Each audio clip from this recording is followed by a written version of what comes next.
ขหบดีผู้ใจบุญนายทุนผู้ใจดีร่วมพิธีทอดถวายผ้าป่าข้าวสารอาหารแห้งเครื่องปรุงรสสมทบทุนโครงการอาหารกลางวันนักเรียนโรงเรียนธรรมราชศึกษาในวันอังคารที่12สิงหาคมพุทธศักราช2568ตั้งแต่เวลา 9 นาฬิกาเป็นต้นไปท่านสามารถรับเป็นเจ้าภาพข้าวสารอาหารแห้งเครื่องปรุงรสซึ่งได้จัดไว้เป็นชุดดังนี้ชุดน้อยชุดละ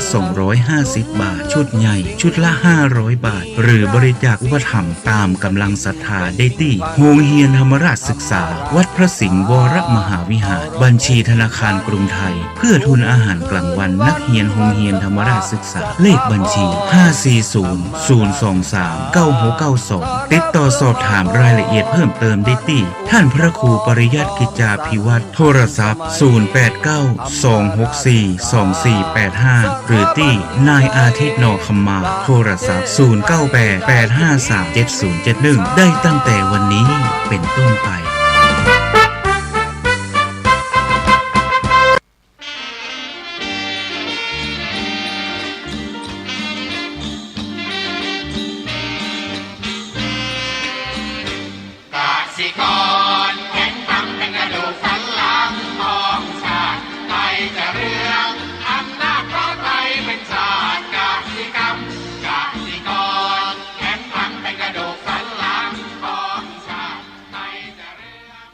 รายการต่อจากนี้ไปขอเชิญท่านผู้ฟังทุกท่านเข้าสู่รายการดีมีคุณค่าน่าติดตามรายการเกษตรเพื่อชีวิตดำเนินรายการโดยกลุ่มรักเกษตรประสานงานโดยนายพิชัยคงพิทักษ์คณะเกษตรมหาวิทยาลัยเชียงใหม่หมายเลขโทรศัพท์053944030ขอเชิญทุกท่านติดตามรับฟังได้ณบัดนี้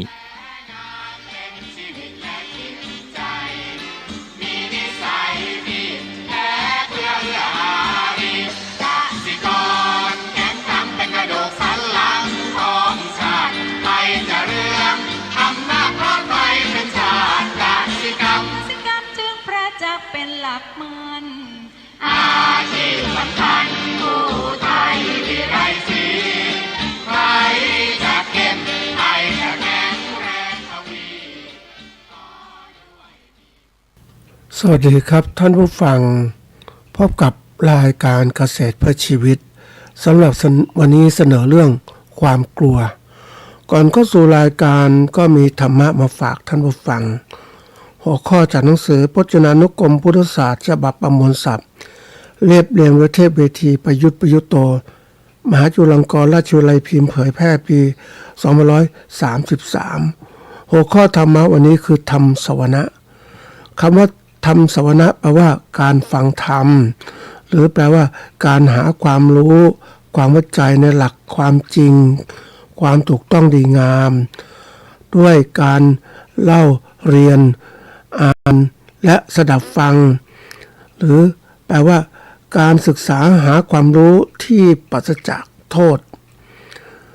ธรรมสวนะนั้นถ้าเราฟังส่วนใหญ่ก็หมายถึงว่าส่วนใหญ่แปลว่าการฟังธรรมคนก็ฟังธรรมในสมัยก่อนเนี่ยคนจะฟังธรรมมากเพราะว่าการที่เรานั้นจะหาความรู้ทางพระพุทธศาสนา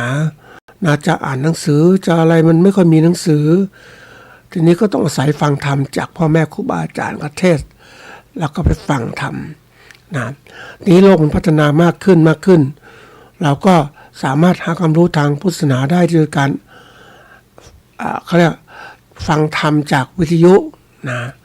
แล้วก็เดี๋ยวนี้ก็จะมีทันสมัยมากกว่านั้นก็คือสามารถที่จะอ่านหนังสือค้นคว้าหลักการต่างๆในจากหนังสือพระไตรปิฎกแล้วก็หนังสือที่เขียนโดยพ่อแม่ครูบาอาจารย์ต่างๆยุคปัจจุบันเนี่ยก็เป็นยุคที่ว่าคนหาความรู้ได้มากในทางพุทธศาสนาด้วยการใช้สื่อมัลติมีเดียพวกนี้ทางอินเทอร์เน็ตต่างๆก็สามารถค้นหาหนังสือหรือฟังได้คำสั่งสอนของพ่อแม่ครูบาอาจารย์ทาง MP3 ก็ฟังได้หรือว่า YouTube ก็ได้มีมากมายทีเดียวเลย สามารถเข้าถึงความรู้ได้คนก็เริ่มพูดในคนหาความรู้ได้มากขึ้นก็เลยไม่ต้องไปวัดกันคนก็ห่างจากวัด ก็บางคนก็เรียกว่าห่างจนเคยชินแล้วก็คิดว่าเขาจะมาดูฟังธรรมใน YouTube ต่างๆมันก็น้อยลงเพราะการห่างเนี่ยมันก็ทำให้ห่างเหินแล้วก็เหินห่างมันก็วางไปหมดเลยไม่อยากสนใจในพระพุทธศาสนานั้นคนก็บอกว่าคนสมาชิกประเทศไทยเป็นพุทธศาสนานะกี่เปอร์เซ็นต์ก็ไม่รู้มากมายทีเดียวแต่คนจะถึงหลักธรรมและการปฏิบัติธรรมตามพระพุทธศาสนานั้นน้อยมากเพราะว่าบางทีมันก็ภารกิจของคนในโลกมันก็มีมากก็กระแสโลกมันแรงนะก็ดึงเวลาต่างๆของคนไปเข้าสู่กระแสของโลก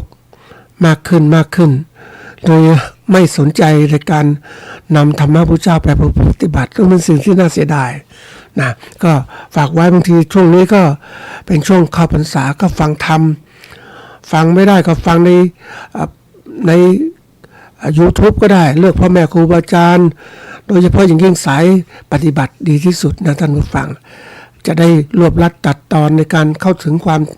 เขาเรียกหลักธรรมที่เร็วๆเราจะมาฟังเอื้อนเอ่ยไปนู่นไปนี่ทำทานบุญสร้างนู่นสร้างมันก็กลายเป็นว่าเฮ้ยเมื่อไหร่จะถึงหลักการปฏิบัติจริงๆทานก็ส่วนหนึ่งศีลสมาธิและปัญญาศีลสมาธิปัญญาเป็นส่วนสำคัญที่เราต้องพัฒนาคือสุดท้ายก็ภาวนานี่แหละปัญญาจะเกิดขึ้นนะก็ฝากไว้วันนี้มีข้อหนึ่งที่น่าสนใจเมื่อคราวที่แล้วได้พูดถึงเรื่องของผู้ประกอบการธุรกิจนะพวก SME ต่างๆนี้ผู้การธุรกิจเนี่ยก็พัฒนาการต่างๆได้ปกติมันจะมีตัวที่บอกว่าคนเราจะเข้าสู่การพัฒนาเป็นผู้ประกอบการนำมันต้องออกจากอะไรของโซนคือเขตแห่งความสะดวกสบายผ่านเขตแห่งความกลัว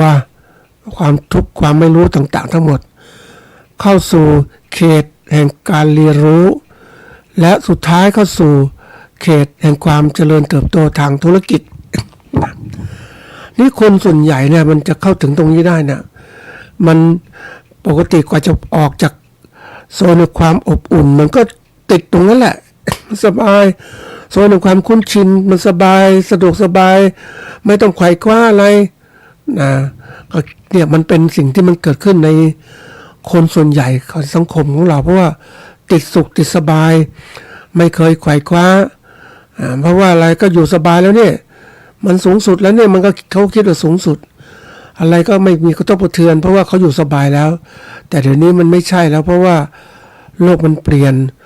สิ่งรอบๆมันเปลี่ยนไปหมดแล้วอ่ะแล้วจะบอกว่าจะสุขสบายอย่างไรมันไม่ได้แล้วเราต้องมีการเขาเรียกเรียนรู้ปรับตัวพัฒนาตนเองสู่การเปลี่ยนแปลงในยุคใหม่ๆให้ได้ถ้าเราเปลี่ยนแปลงไม่ได้เราก็ถูกกระแสของการพัฒนามันจะถมทับทำให้เรานั้นเป็นคนยากคนจนคนทุกข์ยากลำบากนั่นแหละเพราะว่ามันเป็นเรื่องจริงเคยบอกไว้ว่าเรื่องของคนมีเงินไม่ว่าบำเหน็จบำนาญหรือพวกของเก็บทุนไว้ทำหากินเก็บไว้ก็หวังจะใช้ยามชราแต่ปรากฏว่าอะไรค่าของเงินมันเสื่อมไปแล้วมันซื้ออะไรไม่ได้มากแล้วก็ข้าวของก็แพงนะจะทำยังไงเนี่ยคนเราไม่เคยคิดถึงการเปลี่ยนแปลงที่เกิดขึ้นว่าค่าเงินจะเสื่อมอย่างไรข้าวของจะแพงอย่างไรแต่เราเห็นเนี่ยยิ่งคนอายุมากๆจะเห็นว่าข้าวของมันแพงขึ้นสิ่งที่เราเคยคิดว่าเราทำหากินหาเก็บไว้เนี่ยเท่านั้นเท่านี้มาถึงตรงนี้มันไม่พอท่านผู้ฟังเพราะว่าค่าเงินมันตกลงไปแล้ว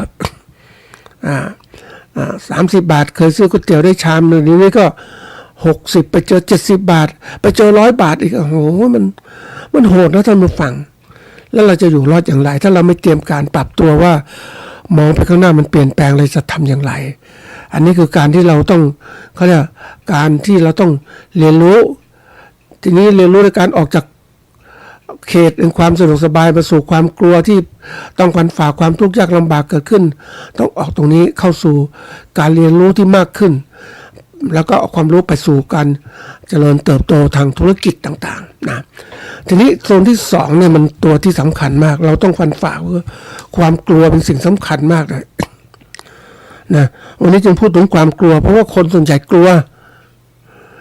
ทุกข์ยากลำบากกลัวอะไรต่างๆเยอะแยะกลัวคือกลัวไปหมดไม่มีเหตุมีผลก็กลัวไปหมดมันเป็น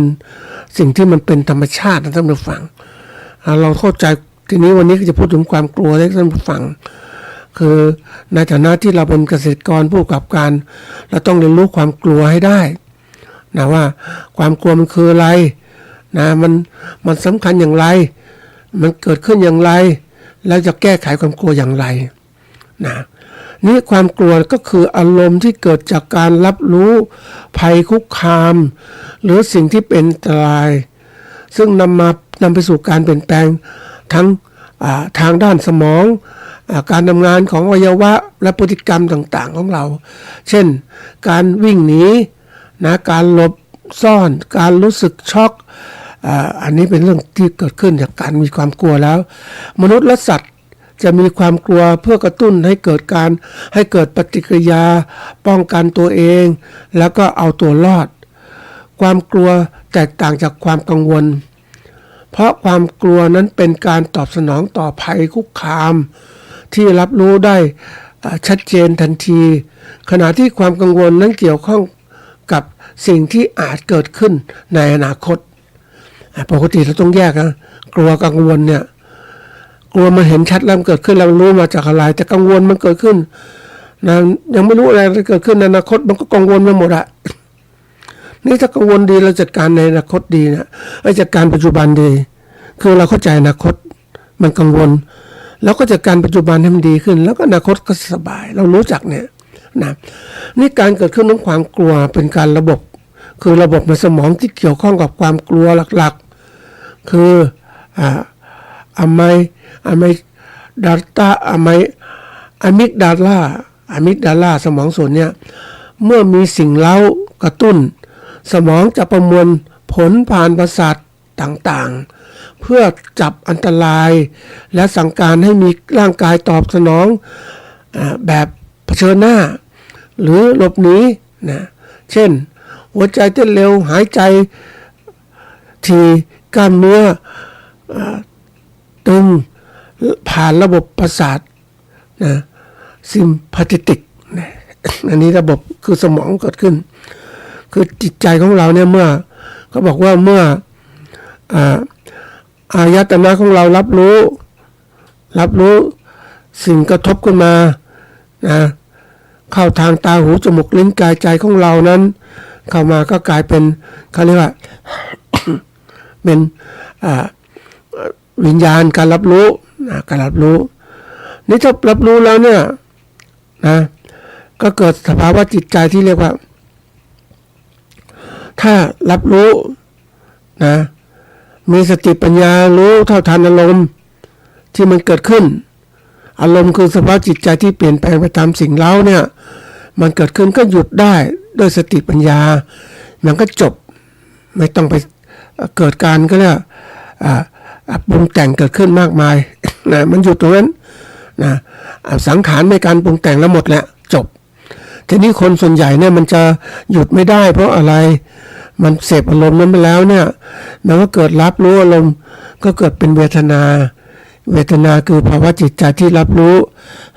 อารมณ์สุขทุกข์หรือวางเฉยนะแล้วแต่เราจะรับมาตรงนี้เรารับมาแล้วมันก็เกิดการปรุงแต่งสังขารเกิดขึ้นมานะอันนี้เป็นตัวที่เกิดขึ้นทีนี้เราหยุดไม่ได้เพราะว่าเราไม่เคยคิดต่างๆปกติในเรื่องของการเผชิญหน้ากับภัยอันตรายเนี่ยความกลัวปุ๊บมันเป็นอัตโนมัติอะ เผชิญหน้าปุ๊บเราก็ต้องมันจะมี2แบบเขาเรียกว่าแบบที่1คือหลบหนีไม่รู้อะไรฉันหนีไปก่อนแบบที่1แบบที่2เนี่ยนะหยุดนิ่งเผชิญหน้ากับความกลัวต่างๆนะอันนี้เป็นแบบที่2คนส่วนใหญ่ชอบตัดสินแบบเนี้ยทั้งหนีและเผชิญหน้า ไอ้ส่วนที่สามเนี่ยมันน่าจะเกิดขึ้นก็คือว่าการบุกรุกสิ่งที่ทำให้เรากลัวนั้น สู้กับความกลัวเลยออกไปสู้ข้างนอกเลย จัดการกับความกลัว ซึ่งเป็นเรื่องที่แบบมันสภาวะจิตใจอัตโนมัติมันสั่งการแต่คนส่วนใหญ่ชอบหลบหนีนะหนีไว้ก่อนหนีไปหาที่ตั้งนั่นนะอันนี้เป็นสิ่งที่เกิดขึ้นนะทีนี้เรื่องของตัวเนี้ยมันเกิดขึ้นมากนะมันเกิดขึ้นมากนะเขาบอกว่าประเภทของความกลัวนะคือคนส่วนใหญ่เนี่ยเจอความกลัวต่างๆความกลัวปกติคือเขาแบ่งเป็นความกลัวปกติคือมีความกลัวเกิดขึ้นทั่วไปต่ออันตรายเช่นกลัวสัตว์ร้ายกลัวฟ้าร้องอะไรต่างๆนี่กลัวปกติแบบที่สองกลัวแบบเฉพาะนะพวกที่เจาะมีความกลัวเฉพาะเจาะจงเช่นกลัวสิงโตกลัวสิ่งใดสิ่งหนึ่งโดยเฉพาะเช่นกลัวงูกลัวเลือดอย่างเนี้ยนะบางคนก็กลัวที่เรียกว่าคับแคบนะที่สูงบางคนก็กลัวนะอันที่สามเนี่ยความกลัวสถานการณ์ต่างๆบางคนกลัวสถานที่กว้างสถานที่แออัดหรือหลบหนีได้ยากอันนี้ก็เกิดขึ้น สถานการณ์ตอนนี้อย่างที่เรากลัวกันมากที่สุดก็อย่างภาวะสงครามที่จะเกิดขึ้นเพราะเราไม่รู้อะไรจะเกิดขึ้นกลัวนะสงครามโลกบ้างอะไรบ้างกลัวแบบตอนนี้ก็เกิดสถานการณ์สภาพนะดินฟ้าอากาศต่างๆฝนตกน้ำท่วมนะมันก็มีนะท่านผู้ฟังคนที่เคยผ่านตรงนี้มาแล้วเนี่ยคือเขาก็คิดว่าอยู่ริมน้ำแล้วสบายวันหนึ่งน้ำมันท่วมคือตรงนี้ฝนไม่ตกในเชียงใหม่แต่ไปตกที่อื่นที่เหนือเชียงใหม่แถวเชียงดาวต่างๆแล้วเนี่ยโอ้เขาก็บอกไม่เป็นไรเขาไม่ถึงมันไม่ถึงเราหรอกแต่ที่ไหนได้ยังไม่ถึงเที่ยงคืนกว่าก็น้ำท่วมไปหมดเลยนี่ปรากฏว่าหลังจากน้ำท่วมก็เกิดความกลัวเกิดขึ้นว่าฝนตกทีไรก็หวาดระแวงมีบางคนในบ้านเนี่ยนะท่านผู้ฟังน้ำมันปลูกบนที่ลุ่มปลูกมานานทีนี้มันแต่ก่อนไม่ท่วมมากเดี๋ยวนี้มันท่วมมากเพราะว่าข้างๆหมู่บ้านเขาก็มีระบบการป้องกันคือการบ้านตัวเองกั้นหมู่บ้านตัวเองน้ำก็จะไหลมาบ้านเนี้ยบ้านนี้ก็น้ำท่วมเพราะนั้นบ้านนี้ก็ต้องติดตั้งเขาเรียกตัวสูบน้ำอัตโนมัติสูบฝนตกทีไรก็ไปไหนไกลไม่ได้กลัวน้ำท่วมบ้าน นี่สถานการณ์เดี๋ยวนี้มันทำให้คนเครียดนะท่านผู้ฟังหลายเรื่องเนี่ยไอ้ความกลัวตัวเนี้ยนะแล้วก็มันกลัวเราไม่ได้คิดหาทางออกเพราะกลัวจะหนีใช้การหนีอย่างเดียวไม่หรือตั้งรับแต่ไม่สู้ความกลัวต่อไปคือความกลัวกิจกรรมทางสังคมกลัวเมื่ออยู่ท่ามกลางคนหมู่มากจะต้องแสดงออกต่อหน้าผู้คนอื่นนี่กลัวพูดในที่สาธารณะอันนี้เป็นเรื่องจริงบางทีกลัวพูดในที่สาธารณะต่างๆจะพูดจาวิทยากรก็ถามว่าสงสัยอะไรไหมครับไม่สงสัยนิ่งพูดว่าสงสัยก็ปากสั่นพูดจาก็เขาเรียกว่าตื่นเต้นอันนี้เป็นเรื่องธรรมดาของคนที่มีการฝึกนะแบบถัดมาคือการกลัวแบบซับซ้อนคือกลัวชุมชนกลัวการเข้าสังคมอันนี้มันเยอะนะท่านผู้ฟังคนบางคนกลัวอยู่แต่ผู้เดียวมานานก็ไม่อยากเข้าสังคมไปอยู่ในป่าในเขาเนี่ยสบายไม่อยากเข้าสังคมมันก็เกิดขึ้นจริงๆอันนี้เป็นกลัวแบบว่ามันมีหลายอย่างที่ซับซ้อนกลัวที่หนึ่งคือกลัวสุดท้ายคือกลัวโรคกลัวผิดปกติ ความกลัวที่ไม่มีเหตุผลชัดเจนและรุนแรงจนส่งผลต่อการใช้ชีวิตประจำวันอันนี้มันกลัวมากมันกลัวจนกลายเป็นโรคครับท่านผู้ฟังโรคเดี๋ยวนี้บางทีมันมาจากความกลัวไม่พอก็การเป็นการกังวลก็เครียดอย่างวันนี้ประเทศเราคนเราเครียดมากเพราะว่ากลัวมันเกิดสะสมนะท่านผู้ฟังหลายๆปัญหานะอย่างกลัวความทุกข์ยากลำบากกลัวการอดอยากกลัวไม่มีจะกินเกิดสภาวะของการเศรษฐกิจไม่ดีสังคมก็มีแต่คนสูงวัยไม่เคยทำมาหากินอะไรต่างๆเนี่ยมันหมดนะทำมาหากินไม่ได้แล้วสูงวัย กลัวแก่ไม่มีคนจะเลี้ยงอย่างเนี้ยกลัวเงินหมดกลัวเงินนะก็เสร็จแล้วอีกกลัวแบบนึงก็คือว่ากลัวประเภท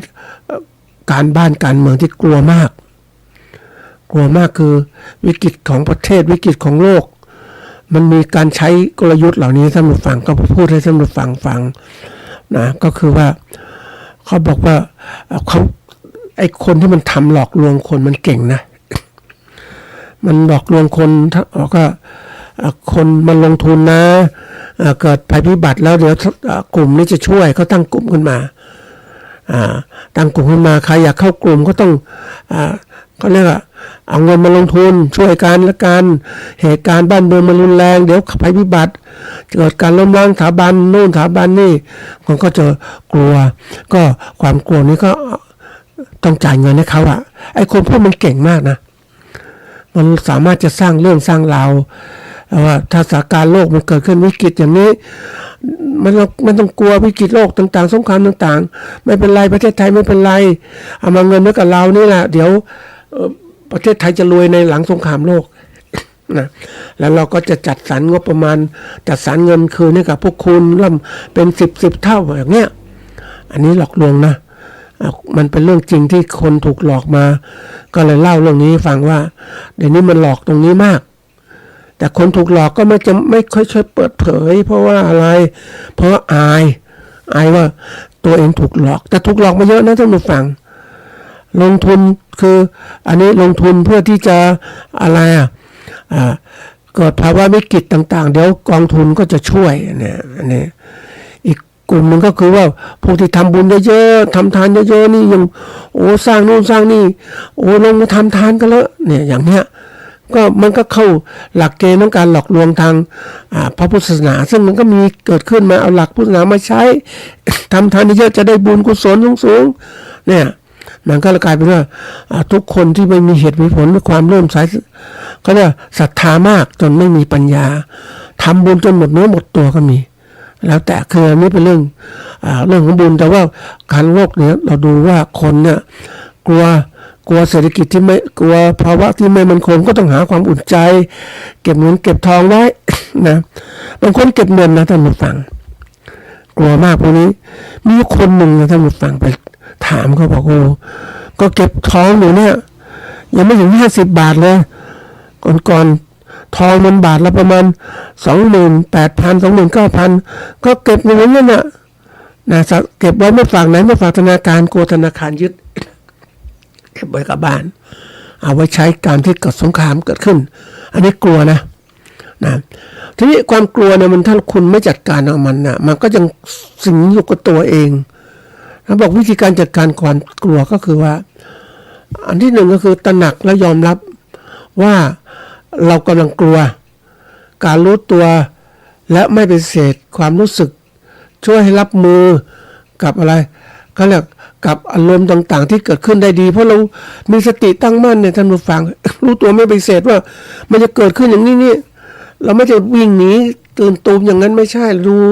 สติเป็นสติซะก่อนแต่คนส่วนใหญ่ถ้าเกิดสมมติว่าเขายิงเข้ามาเนี่ยก็กลัวตายก็วิ่งหนีมันเป็นธรรมชาตินะท่านผู้ฟังอย่างดูตึกถล่มที่กรุงเทพนะขนาดคนอยู่ไกลๆก็กลัววิ่งออกมาหนีอีกความที่ไม่รู้จะไปไหนวิ่งออกห่างทั้งที่ยังมาไม่ถึงเคยดูที่เขาเรียกว่าพวกที่ไปถ่ายทำภูเขาไฟระเบิดมันระเบิดไปแล้วทีนี้มันระเบิดปุ๊บมันก็ไปแต่เขาไม่ได้เป็นจุดระเบิดเขาไปดูตรงที่ว่ามันอะไรเราว่าเนี่ยหินล้มเหลวมันลอยมาเป็นทางแดงไปหมดเฝ้าดูนะบางคนไปปีนตามปล่องภูเขาไฟที่ยังเดือดร้อนแรงอยู่อย่างนี้เคยเห็นภูเขาไฟนะท่านผู้ฟังในประเทศอินโดนีเซียเนี่ยโอ้โหมันปากคือภูเขาไฟเนี่ยมันปากปล่องมันขยายแต่ยังไม่มันระเบิดเพียงแต่ว่ามันก็ส่งควันแล้วก็หินล้อมเหลวแดงไปหมดทั้งเขาเรียกปล่องทั้งหมดเลยเห็นเลยนะเป็นเขาเรียกเป็นหินหลอมเหลวที่แดงโล่ไปหมดนะแต่คนที่เขาอยากรู้ก็ไปใกล้ๆมันร้อนดูเป็นยังไงนะอันนี้คือความ คนที่จะกลัวจากความกล้าอยากรู้อยากเห็นมันก็มีอย่างหนึ่งนะอันนี้คือการที่เราตระหนักรู้และยอมรับว่ากลัวก็อยากรู้มันกลัวอะไรก็ไปหาต่างๆเหล่านี้นะแบบที่สองคือมันเกิดความกลัวขึ้นก็ต้องหายใจลึกๆและตั้งสติไว้ช่วยควบคุมปฏิกิริยาทางร่างกายเช่นใจสั่นเหงื่อออกอย่างนี้ที่คนกลัวมากๆเนี่ยนะมันก็เกิดขึ้นจริงๆนะท่านผู้ฟังนะมันกลัวมากมันไม่มีสติอย่างเนี้ยนั่นเราต้องดูนะมันใจสั่นกลัวไปหมดเลยนะอันนี้หายใจลึกยาวๆนะบางทีอันถัดมาเผชิญหน้ากับความกลัวอย่างค่อยเป็นค่อยไปฝึกเจอสิ่งที่กลัวทีละเล็กละน้อยจะช่วยให้ลดระดับความกลัวลดลงอันนี้เป็นความจริงนะท่านผู้ฟังกลัวอะไรก็เข้าไปหาสิ่งนั้นค่อยๆดูมันไป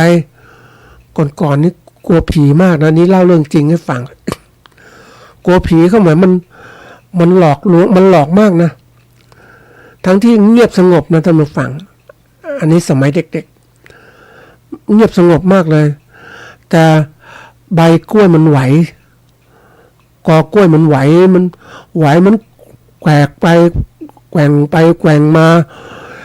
มันกลัวจนตัวสั่นทำไงดีว่าจะหนียังไงก็เข้าไปหามันเลยฟาดเอาไม้ฟาดใบกล้วยแต่มันสั่นทำไมนี่คือการฝึกที่ร้อยก็เลยไม่ค่อยกลัวเท่าไหร่แต่กลัวสิ่งที่ยังมองไม่เห็นก็ยังมีอยู่นะอันนี้คือต้องฝึกตรงนี้นะกลัวอะไรก็ต้องเข้าไปดูนะแต่บางคนกลัวมากเนี่ยอันนี้เรื่องจริงนะท่านผู้ฟังกลัวมากอย่างกลัวเผาศพเนี่ยไม่ว่าจะใครไปเผาศพส่วนใหญ่ก็เอาศพขึ้นเมนเรียบร้อยจะเผาก็รีบหนีกลัวกันหมดเลยแทนที่จะไปดูว่าเป็นยังไงสิ่งต่างๆที่ปรากฏขึ้นร่างกายมันถูกความร้อนก็เผาสลายยังไงแล้วเรามาปรุงตัวเองมันจะดีกว่าใช่ไหมมาปรุงตัวเองว่าเราเนี่ยจะเป็นยังไงบ้าง วันหนึ่งข้างหน้าเป็นอย่างนี้เพราะนั้นวันนี้ต้องทำความดีอย่างไรมันจะได้ประโยชน์มากมายทีเดียวเลยเตือนใจคนน่ะแต่คนมันกลัวไปที่เผาศพไปยืนหนีไปหมดเลยเพื่อนได้มีโอกาสไปเฝ้าดูเฉยๆว่าการเผาศพเนี่ยมันก็ทำให้สอนเราคิดนะเรากลัวผีนะท่านผู้ฟังแต่ว่าด้วยความที่ว่าค่อยๆทำความกล้าคือไปดูซากศพที่เขาเผาเนี่ยเผาในประเภทที่เรียกว่าไม่ใช่เผาในอะไรในเมนนะแต่นี้เผาแบบกลางแจ้งท่านผู้ฟังนะเอาฟืนกองฟอนมาตั้งเรียงมาเอาศพไปวางแล้วก็เผามันก็คือร่างผู้ตายก็ถูกความร้อนก็เป็นน้ำมันเป็นน้ำไหลออกมาไฟลุกต่างๆเนี่ยมองเห็นต่างๆนะท่านผู้ฟังมันปรงได้มากทีเดียวมันดีแต่คนส่วนใหญ่จะไม่ค่อยดูเลยหนีไปหมดเลยท่านผู้ฟังอันนี้เป็นเรื่องต้องฝึกความกลัวนี้ค่อยเป็นมันสอนตัวเองมากนะคนส่วนใหญ่เนี่ยไม่ก็สนใจตรงนี้เพราะอะไรกลัวผีกลัวคนตายกลัวตายแล้วทำไมกลัวตายมันก็หนีไม่ได้เราต้องจับเข้าถึงความกลัวเหล่านั้นสอนตัวเองให้ได้นะอันต่อมาคือแก้ไขการจัดการความกลัวคือการปรับความคิดของเราพยายามมองปัญหาอย่างมีเหตุผลและเป็นบวกดูเพื่อนดี อย่าเป็นลบมากอย่างตอนนี้ที่ว่าสงครามเกิดขึ้นเนี่ยตอนหนึ่งคนกลัวมากสงครามในตะวันออกกลางในยุโรปก็ตามกลัวเพราะกลัวมันจะเกิดเขาเรียกมันก็ห่างไกลนะแต่มันฟังแต่กลัวจะเกิดความมันจะลามประเทศไทยอยู่นี่กลัวมากคือสงครามไทยกับเขมรก่อนเรากลัวมากนะในยุคหนึ่งของเราเนี่ยยุคที่ว่าสงครามเวียดนามที่เวียดนามเหนือชนะเวียดนามใต้อเมริกันถอนทัพไปกองทัพเวียดนามก็บุกผ่านกัมพูชาจะเข้าโจมตีประเทศไทยนะเราก็กลัวว่าถ้าเป็นคอมมิวนิสต์เนี่ยเขาปลุกระดมเขาบอกว่าถ้าเป็นคอมมิวนิสต์มันลำบากนะงูอย่างนี้สถาบันของเราจะหมดลงความกลัวมีมากและมันสงครามมันใกล้จริงๆอาวุธเขาก็มากอันนี้คือตัวอย่างแต่เราต้องมองว่ามันก็เป็นธรรมชาติของคนนะท่านผู้ฟัง คนไม่รู้ก็เลยกลัวแต่คนต้องศึกษาสิ่งต่างๆอย่างมีเหตุมีผลจะหยุดยั้งความกลัวว่าการจะบุกเหล่านั้นมันก็อื่นก็มาบุกช่วยเราอีกปรากฏโชคดีนะประเทศจีนทำสงครามสั่งสอนเวียดนามก็เลยถอนทัพตรงนี้ไปลบกับจีนตอนที่อยู่ทางเวียดนามเหนืออันนี้มันสิ่งสำคัญเดี๋ยวนี้ความกลัวของเราในสงครามเดี๋ยวนี้มันไม่ใช่ธรรมดาละถ้าคนไม่คิดก็ไม่เห็นอะไรสงครามส่วนใหญ่ก็มองถึงการที่เราใช้อาวุธรบกันแต่ยุคนี้มันไม่ใช่แหละมันเป็นยุคสงครามเศรษฐกิจนะคนมองไม่ออกแต่น่ากลัวนะสงครามเศรษฐกิจคือการค้าการขายที่เขาค้าขายกับเราก็จริงแต่ว่าเขามีเขาเรียกได้ดุลเงินค่าเรามากมายแล้วขาดทุนคือขายเขาสู้เขาไม่ได้อะแล้วที่สุดเขามาฮุบธุรกิจประเทศไทยเศรษฐกิจประเทศไทย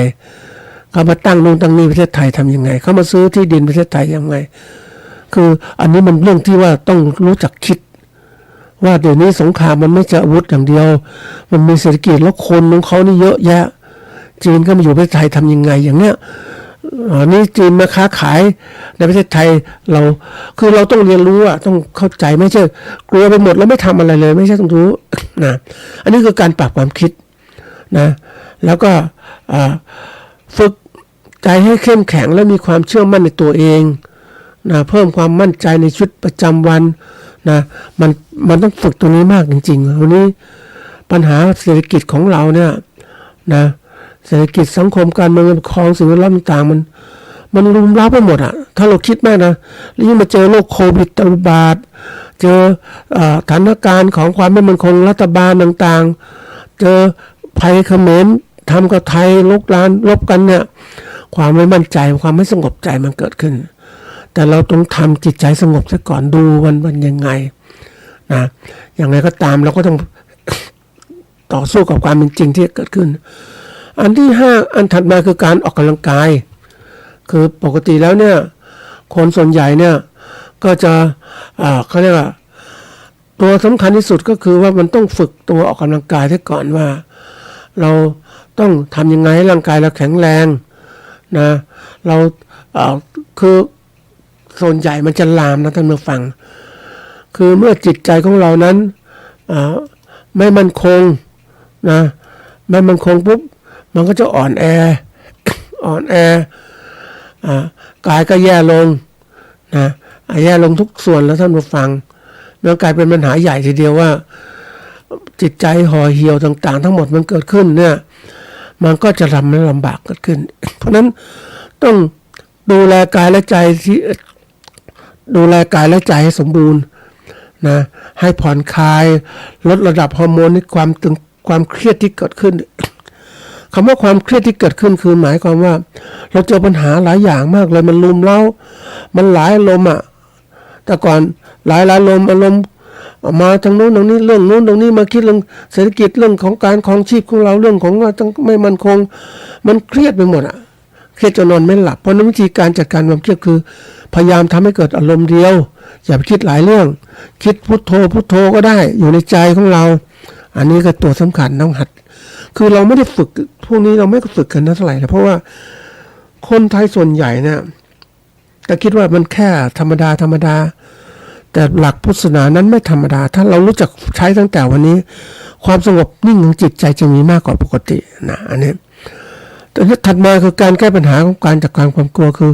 ขอคำปรึกษาจากจิตวิทยาพวกแพทย์ต่างๆจิตแพทย์ต่างๆจะช่วยแก้ปัญหาความกลัวที่เกิดขึ้นเราเองหลายคนนะท่านผู้ฟังเขาบอกว่าเราเองเนี่ยส่วนใหญ่เรามักจะเวลาเกิดการเจ็บป่วยทางกายและใจก็ส่วนใหญ่จะมุ่งมองไปทางแพทย์เขาบอกแพทย์เป็นหมอที่ดีที่สุดสำหรับเราเราก็ไปหาแพทย์แต่เดี๋ยวนี้บางคนก็บอกว่าใครคือหมอที่ดีที่สุดของเราก็คือตัวเราเองนั่นแหละเราต้องคอยดูแลตัวเราว่าจัดการกับสิ่งต่างๆได้อย่างไรนะจริงๆมันก็เป็นธรรมดานะท่านผู้ฟังเรามักจะลืมมองตัวเองฝึกตัวเองให้พึ่งตัวเองให้ได้เรามักจะมองไปที่อื่นทั้งนั้นแหละแล้วคิดที่อื่นจะแก้ปัญหาเราจริงๆแล้วเราเองต้องดูแลตัวเองให้ดีที่สุดนะนี่มาถึงความกลัวเนี่ยโดยสรุปก็คือว่าความกลัวเป็นกลไกของอารมณ์ ที่สำคัญสำหรับการเอาตัวรอดหากเข้มข้นและเกิดบ่อยจนกระทั่งชีวิตประจำวันก็ต้องประเทือนเนี่ยต้องจัดการและขอการปรึกษาจากผู้เชี่ยวชาญต่างๆปกติแล้วเนี่ยปัญหาต่างๆเกิดขึ้นเนี่ยเดี๋ยวนี้คนเนี่ยเป็นพวกนี้มากนะจัดการอารมณ์ไม่เป็นจัดการอารมณ์มันก็เป็นโรคซึมเศร้าต่างๆที่เกิดขึ้นนะมันมีผลมากมายนะท่านผู้ฟังนะมันคือผลที่หลังจากความกลัวที่เกิดขึ้นนะมันมีผลต่อการเต้นหัวใจความหายใจถี่แรงขึ้นกล้ามเนื้อตึงหรือตึงเครียดเหงื่อออกมากขึ้นรูม่านตาขยายระบบย่อยอาหารช้าลงหรือหยุดชั่วคราวตัวเย็นมือเท้าเย็นเลือดออกจะถูกพอเลือดจะถูกสูบนะไปเลี้ยงกล้ามเนื้อมัดใหญ่นะเพื่อจะทำงานนะบางรายอาจจะเกิดอาการสั่นและพูดจาติดขัดอีกอันนี้กระทบกระเทือนนะท่านผู้ฟังนี่คือการที่เรากลัวมากๆจนไม่รู้จักจัดการต่างๆเขาจึงบอกว่าต้องมีการฝึกนะฝึกในการแก้ปัญหาความกลัวต่างๆเกิดขึ้นว่าเราจะแก้ปัญหาอย่างไรนะนี่ในการจัดการกับความกลัวนะก็จะมีอย่างที่บอกว่าในถ้ากลัวมากๆก็หายใจช้าๆตั้งสติให้ดีพิจารณาเหตุความกลัวต่างๆอันนี้เป็นตัวสำคัญที่เรามาใช้ได้นะเขาบอกว่าเราเองจะต้องรู้จักฝึกตัวนี้ให้มากที่สุดนะความกลัวเนี่ยเป็นเรื่องที่แบบมันจุดได้ยากเหมือนกันนะท่านผู้ฟังถ้าคนไม่รู้จักเนี่ยนะมันไปตามอารมณ์คือเราปล่อยความกลัวเล็กน้อยเกิดขึ้นปุ๊บเนี่ยไอ้ความกลัวนี่ขยายใหญ่มากขึ้นมันไม่ยอมฟังเหตุฟังผลเลยเพราะว่าเราขาดสติปัญญาในการควบคุมอารมณ์ของเราเนี่ยไอ้ความกลัวขยายใหญ่ก็กลัวจนกระทั่งถ้าเป็นกลัวผีก็เขาเรียกขนตั้งเลยนะท่านผู้ฟังตัวเนื้อสั่นไปหมดเลยเนี่ยแต่ถ้าเรารู้จักสงบจิตสงบใจเป็นสติปัญญารู้มันหยุดได้มันมีเหตุผลต้องเฝ้าดูว่าไอ้กลัวอะไรกลัวผีกลัวคนสัตว์ร้ายหรือกลัวอะไรต่างๆหาเหตุหาผลแล้วก็หาทางออกมันเหมือนกับว่าเราต้องรู้จักฝึกตัวเองอะไม่มีใครสอนนะเขาบอกความกลัวเนี่ยเป็นความรู้สึกที่เกิดจากการรับรู้อันตรายหรือสิ่งภัยคุกคามมันมีผลต่อการเปลี่ยนแปลงต่อจิตใจและร่างกายของเราอย่างมากถ้าเราคุมไม่เป็นนะไอ้พวกคนที่กลัวเนี่ยอย่างกลัวที่คับแคบกลัวสัตว์ร้ายกลัวคนต่างๆนะมันเกิดขึ้นจริงๆความกลัวเนี่ยมันพูดได้ยากนะท่านผู้ฟังคือเมื่อไรก็ตามเราปล่อยให้ความกลัวมันครอบงำจิตเล็กน้อยของเราเนี่ยแล้วไปปรุงแต่งอีกนะคือปกติเนี่ยสมมติว่าจิตของเราเนี่ยจิตคือผู้คิดผู้นึกมันคิดเรื่องถึงความกลัวความกลัวต่างๆนี่มันมีสิ่งกระตุ้นความกลัวคือเรากลัวความกลัวขยายมากขึ้นความกลัวจะมากขึ้นตอนนี้กลัวมากเลยแต่ถ้าเราหยุดมีสติปัญญารู้ปุ๊บมันหยุดขยายเขาเรียกกลุ่มของความกลัวหรือไอ้พวกของความกลัวต่างๆหยุดลงมันก็จะมีเหตุมีผลใช่ไหมก็เรียกจิตใจมีความเข้มแข็งในการพิจารณาต่างๆไม่ใจปล่อยให้ความกลัวครอบงำคนเคยเห็นคนที่กลัวมากเนี่ยท่านผู้ฟังมือไม้สั่นจริงๆนะมันคุมอารมณ์ไม่ได้กลัวตายโอ้ยกลัวคุมอารมณ์วิ่งเตลิดเปิดเปิงนะใน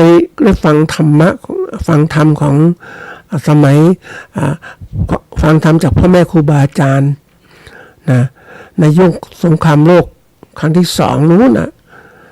ท่านก็เล่าฟังว่าไอ้คนมันถูกระเบิดมันก็ตกข้างๆวัดแล้วมันถูกระเบิดตัวนี้เลือดโชกไปหมดเลยมันก็กลัววิ่งหนีระเบิดมาที่วัดขอให้หลวงพ่อช่วยนะเลือดหลวงพ่อจะไม่ช่วยเลยมันก็ตายตรงนั้นแหละคือความกลัวสุดท้ายคือแทนที่จะอะไรปุ๊บมันกลัวตายนะท่านผู้ฟังมันก็ความกลัวตายก็ไม่มีเหตุมีผลอะไรหยุดไม่ได้มันก็กลัวตรงนี้นะอันนี้เป็นเรื่องใหญ่นะท่านผู้ฟัง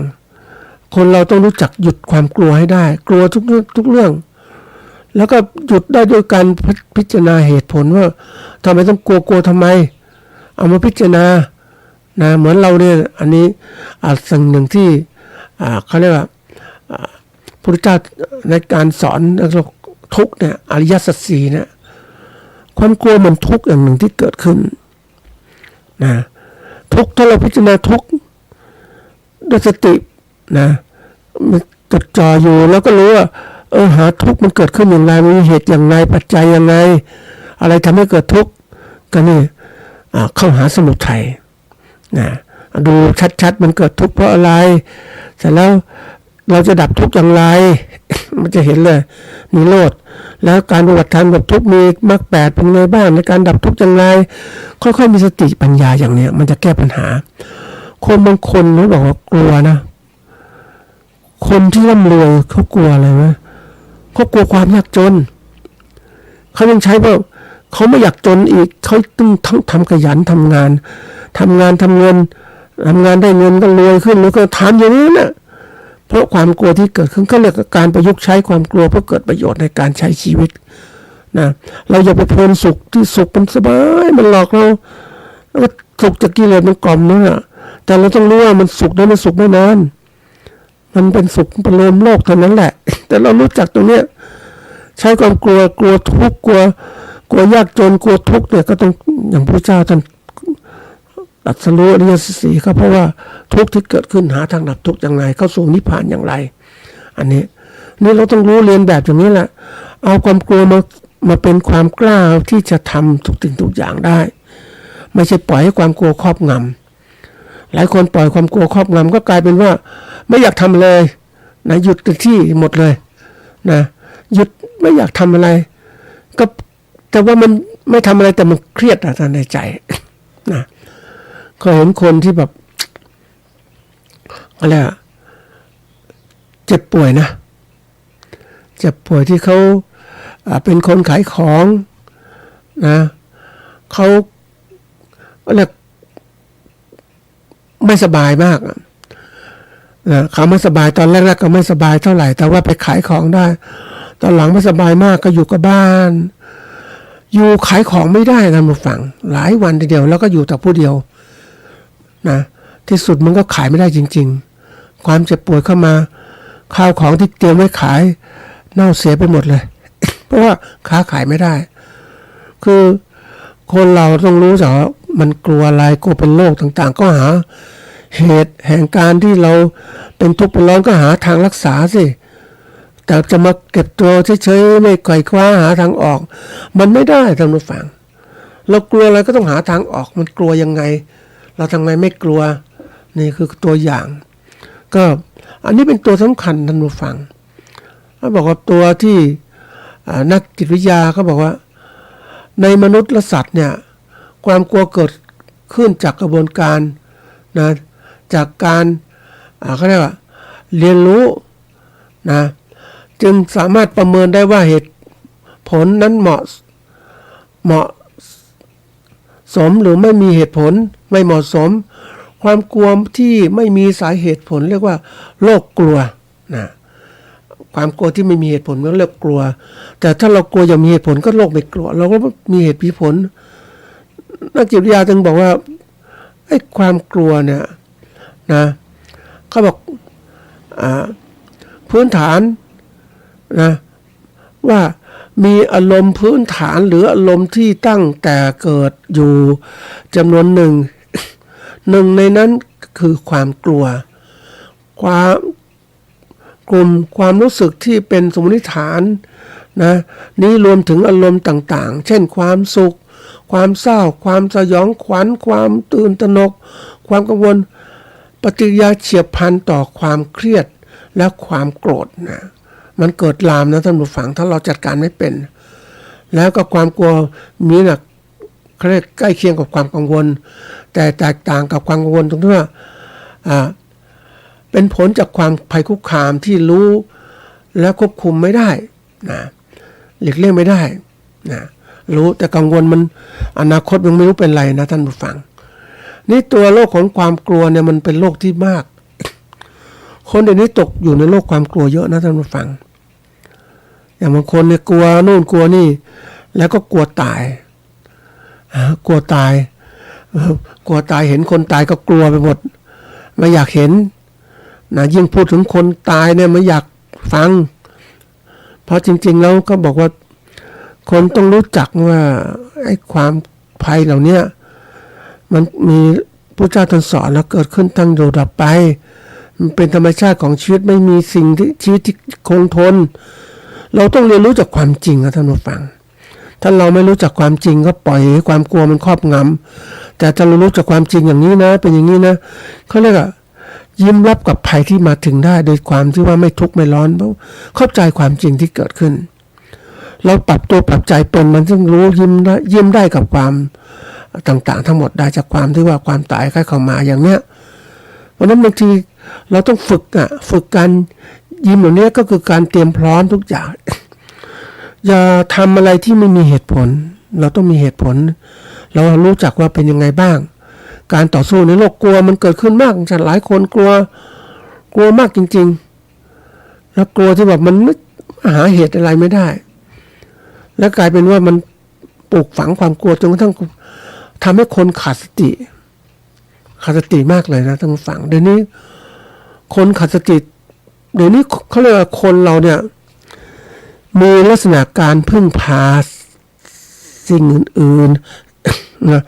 มากรบทับความกลัวที่มีอยู่ในตัวเองอย่างคนเราเนี่ยปล่อยใจเพลิดเพลินกับโลกต่างๆมันทำให้ลืมเรื่องจากความเป็นจริงที่เกิดขึ้นในชีวิตของเราแล้วมีความกลัวอยู่เราไม่จัดการเราบอกว่าไม่กลัวมีนู่นมีนี่มีแสงสว่างคือปรับนู่นปรับนี่ไปทั้งหมดอ่ะ มันก็การเป็นก็เรียกหลอกตัวเองนะหลอกตัวเองเรื่องจริงนะท่านผู้ฟังเดี๋ยวนี้คนบางคนเนี่ยกลัวสิ่งไม่รู้ต่างๆเยอะแยะกลัวผีกลัวอะไรก็กดเปิดไฟตลอดเวลานะไม่ดับไฟดูสิบ้างมันจะเป็นยังไงเปิดไฟนะนอนก็ยังเปิดไฟอีกมันเป็นอะไรที่มันความกลัวคือมันกลบเกลื่อนด้วยอย่างอื่นมากกว่ามันก็ไม่หาความจริงถ้าเรารู้ความจริงไม่น่ากลัวหรอกมันก็แค่ธรรมดาเรารู้แล้วก็วางเป็นจัดการเป็นอย่างมีเหตุมีผลนะสำคัญมากเลยคนเราต้องฝึกจัดการเนี่ยความกลัวเนี่ยเดี๋ยวนี้ยิ่งสงครามเกิดขึ้นเรากลัวมากอีกนะทีนี้เราต้องฝึกตัวนี้ว่าทำยังไงใครจะช่วยเราปกติเรามักจะหาแพทย์นะหาแพทย์รักษาความกลัวต่างๆนะมีสิ่งหนึ่งที่หลักพุทธศาสนาที่ช่วยจัดการกับความกลัวมีอยู่2 วิธีเนี่ยคือแบบที่1คือสมถะคือใช้ความสงบเนี่ยการสงบคือการกดทับหรือระงับความกลัวโดยใช้กุศโลบายเช่นการใช้ศรัทธาพึ่งพาพระพุทธพระธรรมพระสงฆ์เพื่อให้จิตใจนะจดจ่อกับสิ่งที่ดีงามทนแทนความกลัววิธีการนี้ช่วยให้ความกลัวลดลงเมื่อมีจิตที่ยึดมั่นที่บริสุทธิ์และสงบเนี่ยอันนี้ฝึกความสงบมันก็จะจุดได้คือเราไม่ไหลไปตามความกลัวเข้ามาปุ๊บมันก็นึกถึงพระพุทธเจ้าพระธรรมพระสงฆ์ปุ๊บมันก็หยุดนิ่งหรือพุทโธก็แล้วแต่มันก็ไม่จิตใจก็ไม่กระตุ้นไม่เขาเรียกไม่สั่นกลัวด้วยความกลัวอันนี้เป็นตัวสำคัญนะท่านผู้ฟังนะเราตรงนี้ต้องฝึกนะแบบก็เรียกสมถะหรือการมีสมาธินี่แหละให้สงบนิ่งในสิ่งใดสิ่งหนึ่งแทนที่จะปล่อยลมไปกับความกลัวต่างๆที่เกิดขึ้นนะมันจะเกิดอะไรต่างๆมันก็แล้วแต่เราก็หยุดสงบนิ่งซะก่อนอันนี้แบบที่1แบบที่2เนี่ยคือการแบบวิปัสสนาคือการทำความรู้การทำความเข้าใจยอมรับความกลัวโดยใช้สติสำรวจ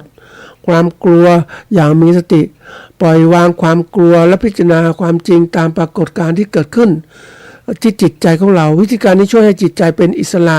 ไม่ถูกความกลัวครอบงำสามารถเผชิญความกลัวได้อย่างกล้าหาญคำว่าวิปัสสนาความรู้แจ้งเห็นจริงตามความเป็นจริงในนี้กับหลักการพ้นทุกข์นั่นแหละแต่วิปัสสนาที่นี่คือหมายความว่ารู้แจ้งรู้ว่าความกลัวมันตรงไหนอย่างไรและหาวิธีการพิจารณากำจัดความกลัวเหล่านี้ อันนี้คือสิ่งสำคัญที่สุดท่านผู้ฟังนะมันเป็นสิ่งที่เราต้องเข้าใจนะบางทีก็บอกว่ามันสิ่งเหล่านี้ถ้าเราไม่ฝึกมาไม่มีนำหลักพุทธศาสนามาใช้ในชีวิตประจำวันเราก็กลายเป็นผู้ที่เขาเรียกว่าไม่มีหลักการที่ดีนำไปใช้ในการกำจัดปัญหาต่างๆที่ถูกต้องชีวิตก็จะตกระกำลำบากเมื่อเรามีความกลัวแล้วท่านผู้ฟังเราก็หาจัดการความกลัวแบบที่หนึ่งคือการสงบระงับนิ่งเฉยๆแบบที่สองหาความเป็นจริงให้ผลในการที่ความกลัวคืออย่างไรเราจัดการความกลัวที่มาพูดเรื่องตรงความกลัวนี้ก็เพราะว่าอยากให้ท่านผู้ฟังที่อยู่ในเขตแห่งความสะดวกสบายสุขสบายอย่างเนี้ยเราจะต้องฝึกเอาออกมาจากความโซนแห่งความสะดวกสบายออกสู่โซนแห่งความกลัวข้ามสู่ความกลัวสู่โลกของโซนแห่งการเรียนรู้แล้วก็การเจริญโตในการประกอบการธุรกิจคนเราส่วนใหญ่กลัวอย่างเนี้ยกลัวการเปลี่ยนแปลงกลัวความล้มเหลวกลัวความทุกข์ยากลำบากนะกลัวทุกที่กลัวอะไรไม่มีผลเยอะแยะไปหมดแต่เราต้องเผชิญกับความจริงนั้นท่านผู้ฟังว่าโลกมันเป็นอย่างนี้เคยคิดไหมว่าเราเองทำธุรกิจดีขนาดนี้แต่ถูกโจมตีเนี่ยหรือเกิดภัยพิบัติธรรมชาติธุรกิจเราพังสลายหมดเลยนะมันเป็นเรื่องถ้าเรากลัวนะเราไม่อยากเกิดอย่างนี้เราก็ไม่ทำอะไรเลยใช่ไหมไม่ใช่เราต้องรู้มีเหตุผลไปกลัวทำไมภัยพิบัติมันก็สามารถแก้ไขได้มันน้ำท่วมแล้วก็หนีน้ำไปอยู่ที่อื่นๆนะอย่าไปอยู่ที่ราบลุ่มอย่างนี้ต้องคิดออกเราก็หาวิธีการจัดการกับการอยู่รอดของเรานั่นคือการใช้ความกลัวต่างๆที่มีอยู่เป็นตัวเตือนแล้วใช้ทุกข์เป็นตัวเตือนในการพัฒนาไปสู่ความสำเร็จได้เราจะอยากอยู่กับความยากจนนะอยู่นานๆนี้ยากจนลำบากใช่ไหมเราก็ทนลำบากออกจากสิ่งเหล่านี้มาพัฒนาตัวเองให้มีความร่ำรวยเพื่อสู่ความร่ำรวยที่เกิดขึ้นนะเราจะอยู่อย่างสบายแล้วก็พัฒนาต่อไปจนถึงความสำเร็จทางธุรกิจนี่คือสิ่งสำคัญที่สุดในการเป็นนักธุรกิจเนี่ยเราต้องกำจัดความกลัวต่างๆทั้งหมด เรารู้มองเหตุผลความกลัวด้วยความเข้าสู่หลักการเหตุผลว่ามันกลัวทำไมมันมีเหตุมีผลเราต้องจัดการแก้ปัญหาความกลัวด้วยการมีเหตุมีผลการผ่านความมีเหตุมีผลมันสอนให้เรานั้นใช้เขาเรียกถอดบทเรียนไปสู่ความสำเร็จได้อย่างง่ายดายไปสู่ความสำเร็จร่ำรวยที่ออกจากความกลัวไปสู่ความกล้าที่มากขึ้นในการเผชิญชีวิตของเราอันนี้ก็ฝากไว้เป็นข้อคิดนะท่านผู้ฟังว่าเรานั้น